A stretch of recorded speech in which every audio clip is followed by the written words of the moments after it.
สัพพยัญชนะเทวะปฏิปุณณังปฏิสุทังโพมจาริยังปกาสีธโนโภคาสะอรัตนังกะโลมานิมนต์กันมาติดขัดมาเถิดเข้าใจให้มาส่งการลงสิ่งนั้นแล้วนมัสสุรัตนตยัสสะขอความนอบน้อมของข้าพเจ้าจงมีแด่พระรัตนตรัยอภิวาทนาจงใจอันนำคาพระพุทธาภูโรจังเป็นองค์แก้วหน่วยปฐมอภิวาทกราบก้มพระทั้งสองพระองค์ใจงามหมดดังสุดผู้เป็นคืนนาบุญล้นพระสังฆองค์เอกวันพนานกใบสมาคมกราบการขอถวายความเคารพครูบาอาจารย์พระสงฆ์สามเณรทุกองค์ขอการกล่าวธรรมะขอพรทุกความเจริญจงบังเกิดมีแก่ญาติธรรมเมื่อสุขุมุนีข้าพเจ้านังโพชาข้าพาสัมภวะสุนทรีสัพพินังวามิไมหังปีนายตัมมะนังขอพระสัทธรรมอัมภัยมีองค์บงกฎคือพระโอษฐ์ของพระจอมมุนีผู้เป็นที่เกิดของสัตว์ทั้งหลายจงกระทำใจของข้าพเจ้าให้เอิบอิ่มไกราดาทิโรปุญญามิโยนิธิอนุกามิโกมีพุทธกันิกาวาไกราดาทิโรปุญญามิโยนิธิอนุคามิโกเอสะเทวมนุสสานังสัพพะกามาทโสนิธิยังเทวาภิปัสเถนติสัพพะเมเตนะรัตติแปลว่านักปราชญ์บัณฑิตผู้มีปัญญาควรกระทำแต่บุญควรฝังคุมทรัพย์อันจะนำตัวเองติดตามตัวเองไปได้คุมทรัพย์นี้เท่านั้นจะนำสิ่งที่น่าปรารถนาทั้งหมดให้แก่เทวดาและมนุษย์ทั้งหลายเทวดาและมนุษย์ทั้งหลายปรารถนาสิ่งใดๆเขาจะได้สิ่งนั้นด้วยคุมทรัพย์นี้เท่านั้นนี่เป็นพุทธพจน์ที่พระสัมมาสัมพุทธเจ้าตรัสเอาไว้ก็เป็นเมื่อกาขออนุโมทนาบุญนำญาติธรรมเมื่อทุกคนในสละเวลามาพร้อมกันเจริญกุศลนี้เป็นเข้ากับครอบครัวของพ่อทมบักพ่อคิดบ้านเนาะพ่อแม่ดอนแล้วก็ครอบครัวของพ่อทมสิงห์คำแอลสุมาลีเนาะเป็นประธานในการถวายกุฏิสองหลังซึ่งถวายสิ่งที่อยู่แก่พระสงฆ์ผู้มาสาธิตทั้งสี่อาจารย์ได้เคยบอกเรื่อยๆแต่ว่าอานิสงส์ของการถวายทานที่เป็นอามิสทานพระพุทธเจ้าก็สรรเสริญการถวายเสนาสนะแก่สงฆ์ผู้มาจากทิศทั้งสี่แม้แต่บุคคลจะให้สิ่งอื่นใดล่วงหลายภายมากปานใดก็ตามแต่อานิสงส์นั้นก็ยังน้อยกว่าการให้เสนาสนะที่อยู่อาศัยเป็นทานแก่สงฆ์ผู้มาจากทิศทั้งสี่พวกเราได้เห็นประโยชน์นี่แหละก็เลยพากันได้จัดแจงเสนาสนะถวายแก่คณะพระเจ้าพระสงฆ์อันนี้ก็เป็นสิ่งที่น่าชื่นชมยินดีคือว่าเรากำลังดำเนินตามปฏิปทาของนักปราชญ์บัณฑิตทั้งหลายเมื่อนี้ก็มาหลายแล้วนี่เนาะทำงานตรงนี้คือมาหลายพี่น้องภาษาพี่น้องคุณต้องศาลาอาตมาบ่พอเลยนี่เหมือนต่างเลยยับเข้ามาเลยนะยับเข้ามาอีกเนาะเป็นอุปสรรคหน่อยหนึ่งในการเจริญกุศลคือผู้นำกันนั่นแหละว่าเสนาสนะคือศาลาองค์ธรรมมันเป็นบอนใต้สอยฝันพัฒนาหารไหวพระสุดมนต์ฟังธรรมสนทนาธรรมกันอยู่ในขั้นตอนของการซ่อมแต่งการคงจะยังบ่แล้วง่ายปานใดก็เลยได้ใส่ลานปูนี่ก็มือแดดก็แดดมือฝนก็ฝนเวลาฝนลงมาก็ใส่บ่ได้พอมันเข้ามาพี่เนาะทางนอกก็เข้ามาทางนี้เข้ามาก็ได้ไปพอในนั้นได้แต่ก็หวังว่ามันจะบ่ฝนดุๆหลายตรงนี้นะ กันคนกระทำใจเสียแรงขึ้นซีนนำแรงลงมาพี่นำฉะนั้นการให้เสนาสนะเป็นทานก็คือว่าการฝังขุมทรัพย์ที่ถวายไว้ในพระศาสนาในคัมภีร์คุตกนิกายคุตกปาภะเพิ่นได้เว้าเรื่องของการฝังขุมทรัพย์เอาไว้พระพุทธเจ้าบอกว่าภิกษุทั้งหลายบุคคลในโลกนี้ต่างก็ฝังทรัพย์เอาไว้บางคนฝังไว้เลิกจนทอดน้ำบางคนขุดลึกๆย่านโจรขโมยเพราะย่างตัวภัยแก่พระราชาแน่โจรแน่บางคนกับฝังลึกจนทอดน้ำด้วยบางบาทรัพย์สมบัติที่ตนเองฝังไว้นี้มันจะอำนวยประโยชน์สุขให้เกิดขึ้นจะป้องกันอันตรายจากพระราชาแน่ป้องกันอันตรายจากโจรแน่ในยามเข้ายากหมากแพงทุกพิกภัยเกิดขึ้นจะได้เอามาใช้สอยเลยหรือว่าเวลาเป็นหนี้เป็นสินขึ้นจะได้นำมาแก้ไขสภาพหนี้สินเลยอันตรายบางอย่างเจ็บเป็นเย็นอุ่นเป็นต้นเกิดขึ้นแล้วก็จะได้นำไปใช้สอยในส่วนนั้นก็เลยพากันฝังทรัพย์ไว้เลิกถอดน้ำซุมื้อนี้เขาฝังอยู่ใส่ซุมื้อนี้ฝังไว้ธนาคารเห็นบ่ บ่มีแล้วอันไปขุดคุมฝังหายากแล้วแต่สมัยก่อนพระพุทธเจ้าแสดงไปจังซี่อีหลีเด้คนฝังทรัพย์ก็จะไปขุดคุมฝังเอาไว้พระผู้มีพระภาคเจ้าก็เลยบอกว่าเป็นความจริงว่าทรัพย์สมบัติเหล่านั้นนะบางครั้งบางคราวมันพินาศไปบางครั้งบางคราวตัวเองเนี่ยมันเคลื่อนตัวทรัพย์สมบัติมันเคลื่อนที่ก็มีเวลาบุญบนหนุนทรงฟังไว้บนนี้นะมันเคลื่อนที่อัตโนมัติของมันทั้งที่มันบ่ได้แม่นสิ่งที่เคลื่อนที่ได้แต่มันจะเคลื่อนที่พระพุทธเจ้าบอกว่ามันง่ายที่เองก็มีฟังไว้อย่างดีหวังว่าจะเอามาใช้ไปหาบ่เจอแล้ว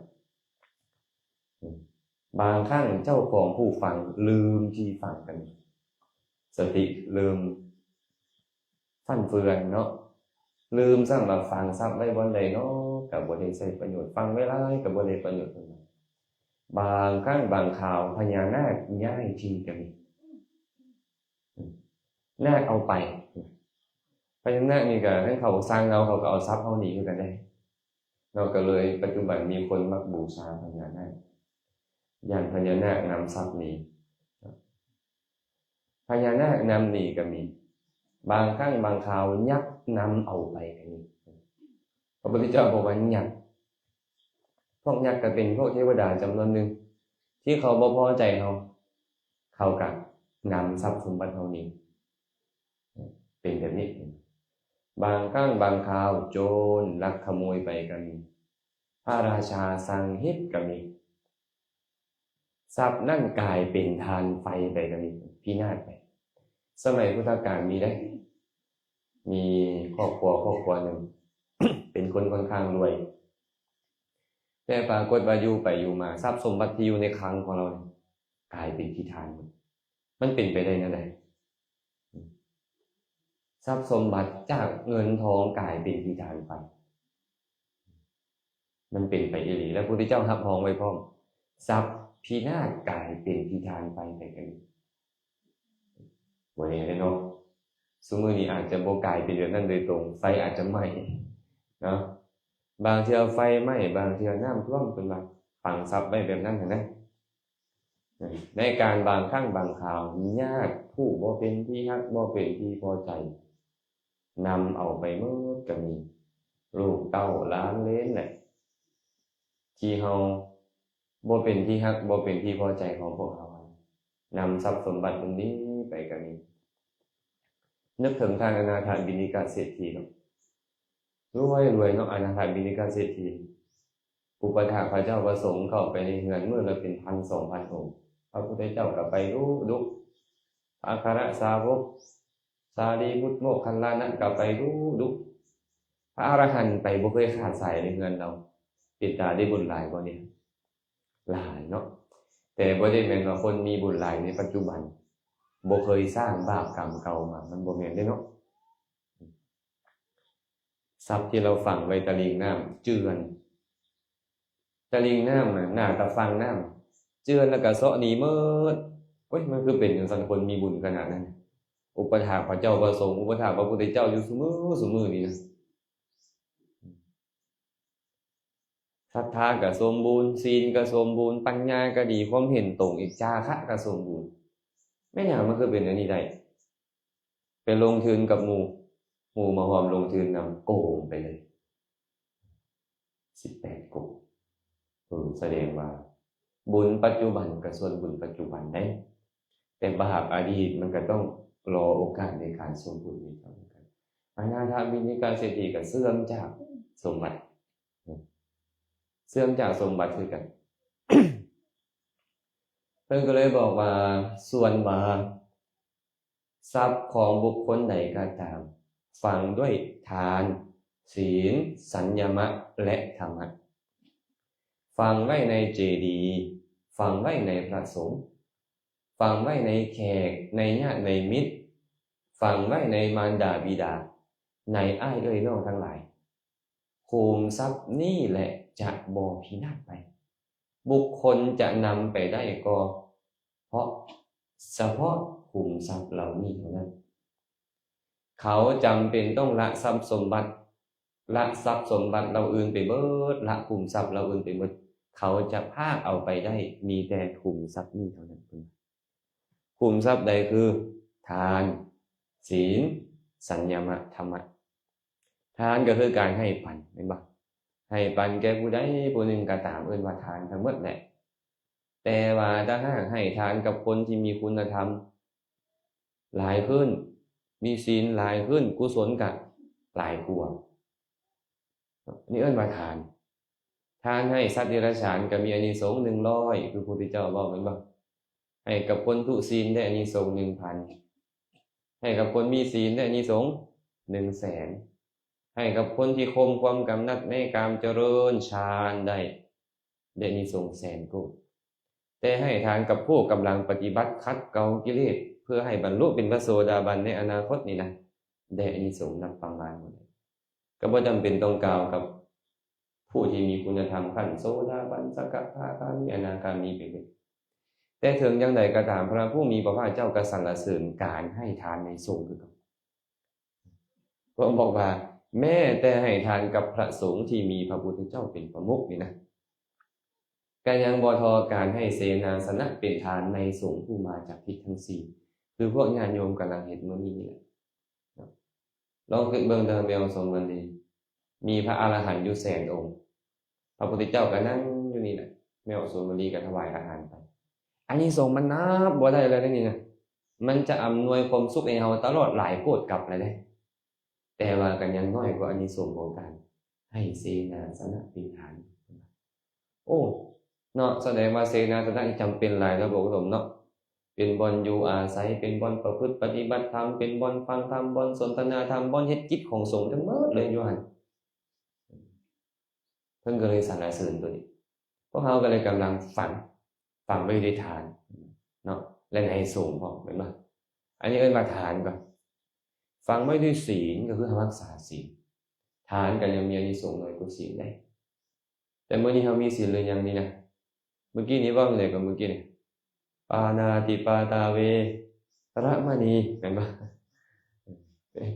ค่อยจะสมาทานถือเอาการงดเว้นจากการเฮ็ดชีวิตสัตว์อื่นให้ตกล่องไป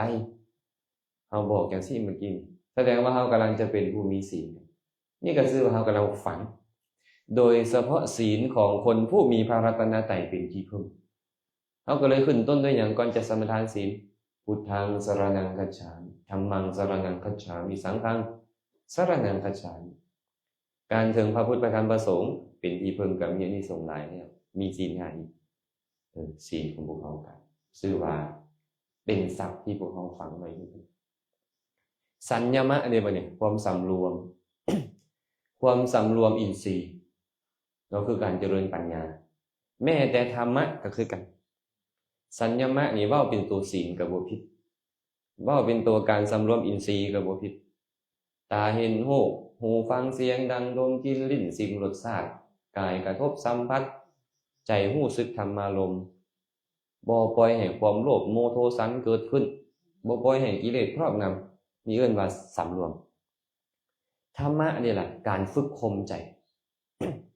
การฝึกข่มใจอาจจะใช้ธุดงค์คุณมาข่มคือครูบาอาจารย์นี่เนาะมันโลภในอาหารเหลือเกินเห็นอะไรก็อยากโลภอยากบริโภคโลภเอากับฝึกด้วยธุดงค์ค่อยจะสั่นคาบเดียวกันลุกขึ้นจากอาสนะแล้วค่อยบ่สั่นอีกฝึกข่มนี่เอิ้นว่ากำลังฟังศัพท์จีวรกับมักหลายๆพื้นแท้ๆพื้นใดงามๆก็มักเบิ่งค่อยสิข่มมันก่อนนะค่อยจะใช้แค่3พื้นสบงพื้นเดียวจีวรพื้นเดียวสังฆาพื้นเดียวมันมักผ้าพื้นงามๆค่อยจะสมาทานถือเอาผ้าขาดที่เขาทิ่มแล้วเท่านั้นมาใส่นี่เอิ้นกำลังฟังศัพท์ผู้ใดเฮ็ดแทนโตเจ้าของเองต้องเฮ็ดพระพุทธเจ้าก็ได้แต่สอนมันบอกอัคคาตาโรตถาคตาภูมิหิจิตจังอาตัปปะภิกขุทั้งหลายข้อยเป็นเพียงผู้บอกพวกเจ้าเด้อว่านี่คือวิธีฟังทรัพย์วิธีออกจากทุกข์แต่ส่วนความเพียรในการประหารกิเลสเนี่ยเป็นเรื่องของพวกเจ้าต้องเฮ็ดเองครูบาอาจารย์ด้วยกันเพิ่นก็มีแต่หน้าที่สอนบอกเราแนะนำเราว่านี่คือทรัพย์นี่คือวิธีการฟังทรัพย์ส่วนการเฮ็ดต้องเฮ็ดเองญาติโยมคือกันได้เฮ็ดจังได๋ล่ะพวกเฮาจะฝึกข่มใจพวกเฮาโอ้ยเฮามักขี้น้อยใจเฮ็ดจังได๋เฮามักขี้โกรธต้องฝึกข่มใจบ่ให้มันโกรธโลภมักฝึกใจบ่ให้มักโลภเฮามักอิจฉาริษยาคนอื่นฝึกข่มใจมันเฮาขี้กร้านมักง่ายก็ต้องฝึกข่มใจด้วยขันติด้วยวิริยะด้วยปัญญาด้วยเมตตากรุณาเป็นต้นทำมาฝึกข่มใจนี่เอิ้นว่าการฟังทรัพย์ฝังไว้ในเจดีย์แบบใดล่ะฝังไว้ในเจดีย์นี่แหละน้อมใจพากันเฮ็ดเจดีย์บูชาในสงกรานต์แล้วได้นี่ไหนเฮ็ดหยังนี่สงกรานต์นี่พอเอาถมปกติเจดีย์ทรายเห็นบ่นั่นมาฮอดละ4รถเห็นบ่ เจดีย์ทรายมาฮอดละ4รถแล้วจะเป็นเจดีย์ทรายแล้วจะได้ใส่ลงในศาลาเป็นอันว่าเฮาได้คูณ2แล้วนี่ได้มอบเสนาสนะพร้อมได้บูชาพระพุทธเจ้าฝังไว้ในเจดีย์ก็เลยว่าจะเฮ็ดใส่ศาลาเลยปีนี้เพราะว่าบ่มีทรายผู้ใดอยากจะมาตกพระธาตุทรายพระธาตุแท้ๆเลยเอาบ่เฮ็ดคือกองขึ้นละลาเว้นซั่นเฮาต้องเฮ็ดให้โจงามบูชาก็คิดว่าน่าจะเฮ็ดใส่ศาลานี่แหละหลังจากแล้วก็เอาลงศาลานี่เลยที่เหลือก็ได้เฮ็ดถนนหนทางนี่แหละในวัดในวาเกี่ยวกับเสนาสนะที่อยู่อาศัยภายในวัดได้ประโยชน์แบบนี้เนาะก็ท่านเด้อผู้ใดอยากตบพระธาตุทรายก็จะเริ่มตบแล้วได้นี่เด้ตบไปเรื่อยหน่อยตบแปะๆอยู่แถวนี้แหละแต่ฮอดมื้อแท้ๆก็ญาติโยมก็มาฟังธรรมปฏิบัติธรรมบูชาเขาจะฝังไว้ในเจดีย์ในขณะที่ฝังไว้ในเจดีย์เขาก็น้อมถวายพระสงฆ์นำด้วยการเฮ็ดให้เป็นที่อยู่ของพระสงฆ์ก็ได้คุณสองไปเนาะมาเลือกกันผู้ใดบ่มีวันไปนะกันคิดว่าน่าจะมื้อสงกรานต์และบูชาแต่ว่าตบก็เริ่มไปแล้วนี่นะแต่มันจะได้ให้แม่ยามวัตกรเพิ่นหาล่อเพราะว่าเอาขึ้นเทิงบ่ได้เลยก็บ่คันเทคานนะก็จะได้เอาล่อยู่ขึ้นเทิงแล้วไอ้ตัวน้อยมักพอเคยมีล่อให้เขาเม็ดขึ้นก็ได้พวกนี้การเทศน์ให้เขาฟังย่อมใจให้เป็นกุศลไปเอาไกลไปเด้ออันนี้กำลังแนะนำให้ฝังไว้ในเจดีย์แล้วมันจะเป็นสถานที่ที่เขาใช้ฟังธรรมสนทนาธรรมเป็นอันได้บูชาธรรมพอมีบูชาพระรัตนตรัยเลยเฮ็ดกุศลครั้งนี้เนาะนะฝังไว้ทางในเจดีย์ฝังไว้ในพระสงฆ์เราก็ต้องฝังไว้นี่แล้วพอสมัยพระพุทธเจ้าบอกว่าฝังไว้ในมารดาบิดาเฮ็ดจังได๋ฝังไว้ในมารดาบิดาเอาไปโยนใส่พ่อใส่แม่หั่นบอกฝังก็คือการอุปถัมภ์ดูแลเพิ่นให้ข้าวน้ำซ้ำปลาผ้าพรพรสบายให้การนวดการเป้นอาบน้ำทรง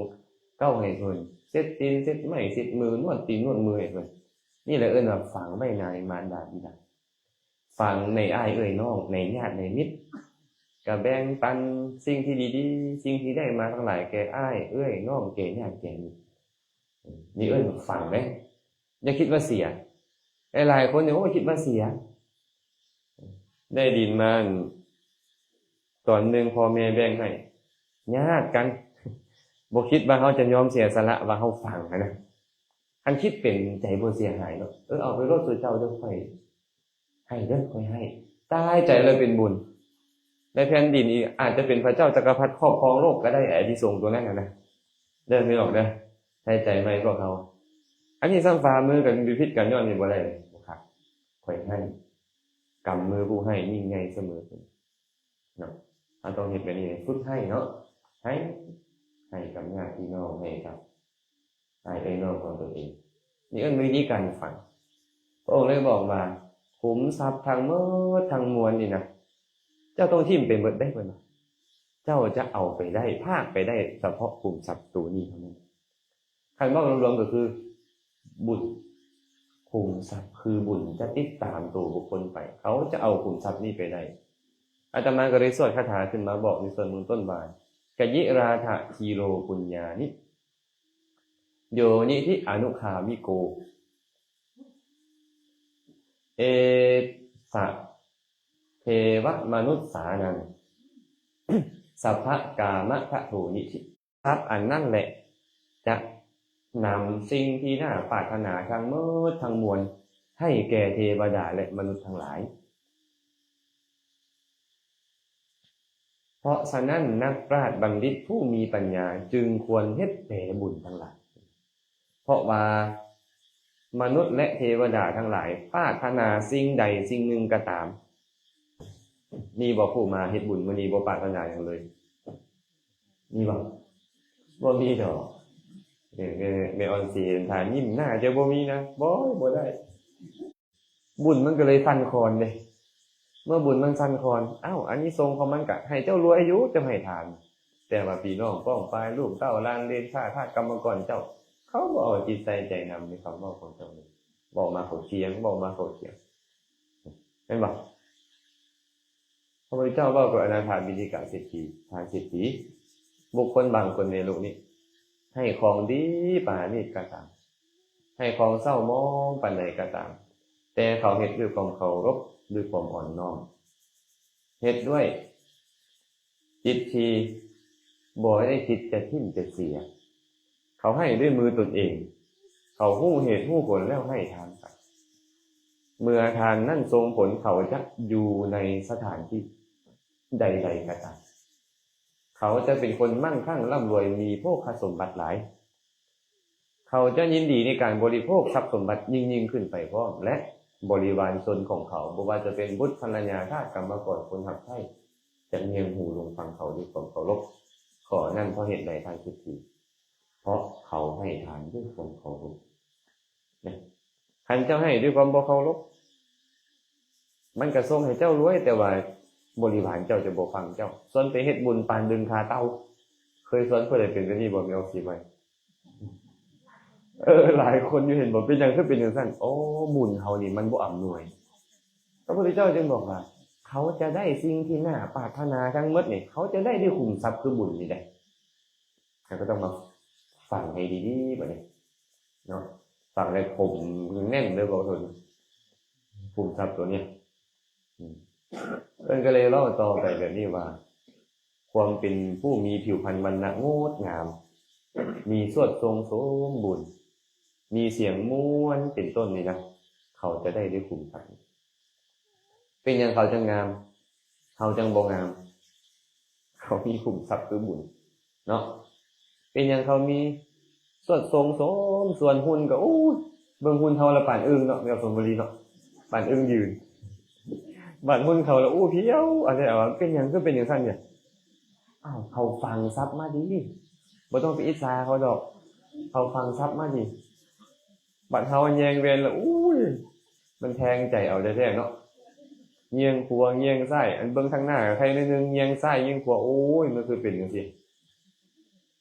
เรื่องขุมทรัพย์ของเฮามันบ่ได้โอกาสนี่หรือขุมทรัพย์ตัวนี้เฮาบ่มีเฮาบ่ได้ฟัง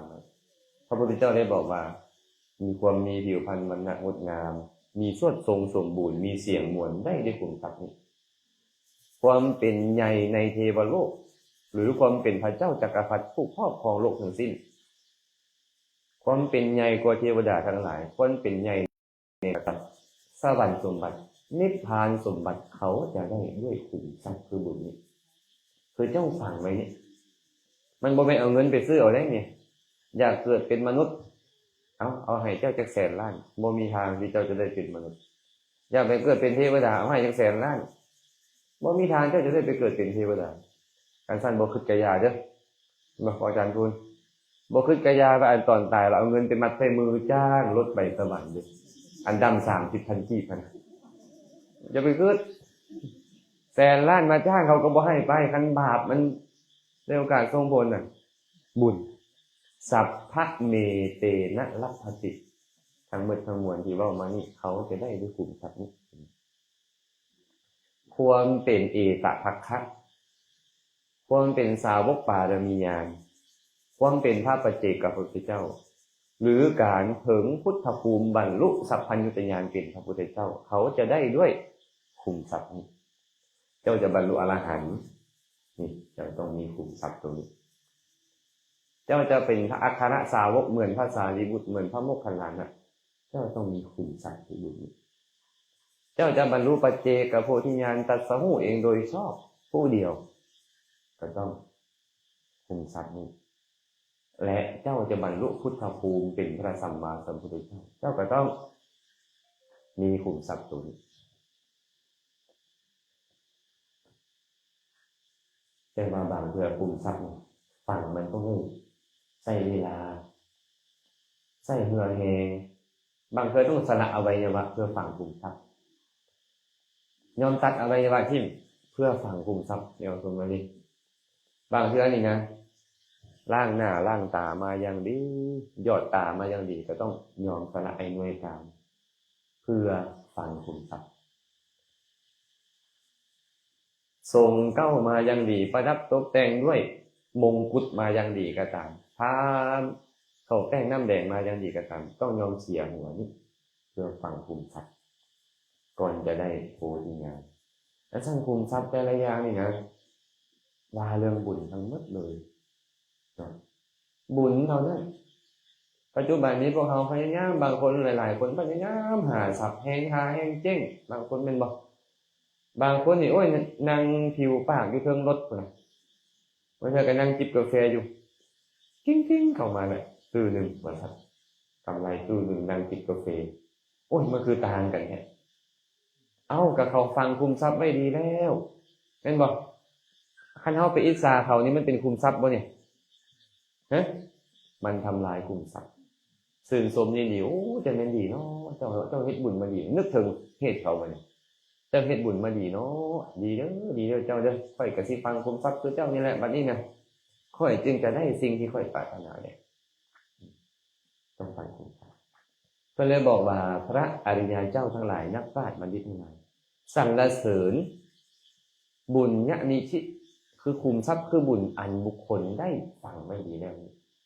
เมื่อนี้พวกเขาก็เลยมาฟังได้หน่อยได้หลายอันนี้บ่แน่บางคนนี่นะได้หน่อยบางคนได้หลายเพราะว่าการฟังคุมทรัพย์มันบ่ได้ใช้แต่ไม้แต่มือมันบ่ได้ใช้แต่เงินแต่ทองมันต้องใช้เจตนาที่ดีๆที่มันเกิดขึ้นพร้อมกับสติสัมปชัญญะเอิ้นว่าวิธีการใส่ใจวิธีการคิดที่ดีๆตัวนั้นต่างหากก็คงจะคิดมาดีพอสมควรเลยแหละเนาะได้ยินข่าวว่าท่ามา3 เดือนไปแล้วท่าถวายกุฏิโอ้สิบ่ตายก่อนบ่ผู้ลางคนก็ว่าจังซี่ไปเดินจาริกอยู่เนาะเดินจาริกอยู่บ่ได้เข้าวัดเลยอาตมาก็ได้บ่ได้เข้าวัดมาบ่เป็น100 วันพุ่นบ่100 กว่าวันพุ่นล่ะก็ได้ไปฟังคุมทรัพย์คือกันอาตมาก็ต้องการฟังคุมทรัพย์เพราะอาตมาก็ต้องการจะบรรลุสิ่งที่อาตมาปรารถนาเห็นบ่เพราะญาติโยมก็ต้องการที่จะบรรลุสิ่งที่ญาติโยมปรารถนาก็ต่างคนก็ต่างฟังคุมทรัพย์อาตมาก็ไปงวดนี้ก็คิดว่าฟังไว้หลายฟังคุมทรัพย์ไว้อย่างนี้แล้วตั้งแต่ออกจากวัดไปก็พยายามใส่ใจให้ดีๆแต่บางครั้งบางคราวก็มีนั่นแหละกิเลสเฮามีกำลังเนาะตัณหาเกิดขึ้นความโลภอยากได้เกิดขึ้นความโกรธเคืองบ่พอใจแดดร้อนบ่คนทำบ่เนาะเป็นบ่ อิดเมื่อยบ่เจ็บปวดมันก็ใจเสียในบางครั้งบางคราวแต่ก็พยายามสำรวมใจตัวเองให้กุศลเกิดขึ้นได้ร้อยกว่ามื้อนี่นะบุญใดกุศลใดเกิดขึ้นก็ขอแบ่งให้พวกนี้ออกนำเด้อให้ได้เสมอกันกับอาตมาให้ได้หลายกว่าอาตมาอีกไปเนาะให้ทรัพย์อาตมานี่แบ่งออกเป็นหลายๆส่วนเด้อให้พวกนี้ออกได้เด้อได้อย่างกันในการอนุโมทนาให้ครูบาอาจารย์เป็นก่อนเลยกิจกรรมนี่ก็ได้อาศัยแล้วก็อย่าลืมนะอนุโมทนานะผู้สนับสนุนนะเอาฝากอาหารที่ตัดปัจจัยอย่างต่างๆผู้คนป่วยไว้นะว่าจะก่อนท่านท่านเมื่อนี้ก็คงจัดพอสมควรนะอนุโมทนาบุญนำญาติโยมที่มาพร้อมกันฝังภูมิทรัพย์อื่นที่มีในโลกนี้พวกเราจะต้องละไปเบิดมีคุมทรัพย์เดียวที่เขาฟังไม่ดีแล้วจะติดตามเขาไปตลอดเอิ้นว่าอนุคามิโกนิธิคือนะอนุคามิโกนิธิก็คือคุมทรัพย์ที่ติดตามเขาไปใส่มันก็ไปนำไปใส่นี่ก็ไปนำบ่มีคนอื่นเลยไอ้นี่มันก็ไปนำนะก็ให้พวกเราได้พยายามคนป่วยในการฟังทรัพย์บ้างทรัพย์ที่มาผ่านมือเขานี่นะเดี๋ยวมันก็จะผ่านไปแต่คนฉลาดใส่มันฝังสิ่งที่ดีกว่าหันจะติดตามเขาไปและจะเป็นเหตุให้ทรัพย์อันในอนาคตนี่มันเกิดขึ้นหลายก็นี่หลายร้อยหลายพันหลายแสนก็ขอให้ทุกคนได้พยายามเนาะอย่าท้อแท้ท้อถอยในการเจริญกุศลคุณงามความดีในการฝังทรัพย์เพราะว่าคนท้อแท้ท้อถอยบ่มีจิตใจในการที่จะคนป่วยในการฝังทรัพย์ก็อยู่ในนรกแล้วพระพุทธเจ้าบอกว่าจังซี่ได้เพราะว่าคณะที่เราเป็นมนุษย์คณะที่พระพุทธเจ้าอุบัติขึ้นมาในโลกคณะที่พระองค์แสดงธรรมไว้คณะที่เรามีศรัทธาคณะที่เรามีโอกาสฟังธรรมมันเป็นคณะที่หาได้ยากที่สุดในโลกนี้ไอ้เฉพาะเขาเนี่ยเป็นมนุษย์มันกันยากกว่าเต่าตาบอด100 ปีมาหายใจเท่านึงจะเอาหัวไปสวมเขาบ่วงนั่นแหละเห็นมั้ยแต่ว่าพระพุทธเจ้าจะอุบัติขึ้นมาในโลกนำแล้วเขาเป็นมนุษย์นำเหมือนกับ2 บ่วงที่โยนลงไปในน้ำมันดีมันจะหัวสวมเขา2 บ่วงกันยากอีกเห็นป่ะในขณะที่คำสอนแต่ยังอยู่ลงอยู่ยังดำลงอยู่ก็เหมือน3 บ่วงเราขึ้นมาเลยเอาบ่วงโยนลงทะเลลมพัดไปพัดมาจนกว่า3 บ่วงจะมาหย่อนกัน3 บ่วงมาหย่อนกันแล้วพอนะไอ้เต่าตาบอดมาหายใจ100 ปีเท่านึงจะเอาหัวไปซุบได้อีกมันยากส่ำใดเราเป็นมนุษย์พระพุทธเจ้าอุบัติขึ้นมาในโลกธรรมะคำสอนยังคงเฮืองอยู่กันยากส่ำนี้แหละแต่ตอนนี้เราได้เบิดมันให้ของยากส่ำใดแหละและเรามีศรัทธาอีกต่างหากนี่นะหลายๆคนได้พ่ออะไรได้แต่บ่มีศรัทธานะโยมไปงมงวยมีหยังก็บ่จักบ่มีศรัทธาแต่เราได้กินมันคันเฮาบ่ช่วยโอกาสตัวนี้โอ้ตะกองอยู่นรกคนละบ่เฮาบ่ฮู้ว่าจักกี่ร้อยกี่พันกับแล้วอยู่นรกท่านเนาะก็ให้กำลังใจเนาะในการเจริญกุศลคุณงามความดีก็ขอให้กุศลคุณงามความดีที่เฮาเฮ็ดในมื้อนี้สักที่เฮาฟังไว้ในมื้อนี้จงเป็นปัจจัยอำนวยอวยชัยให้ทุกคนทุกท่านได้ประสบพบเจอแต่ความสุขปราศจากทุกข์ทั้งปวงหากปรารถนาสิ่งหนึ่งประการใดอันเป็นไปในทางที่ชอบประกอบด้วยธรรมแล้วก็ขอให้ความปรารถนาของทุกคนทุกท่านจงสำเร็จโดยทั่วกันเทอญ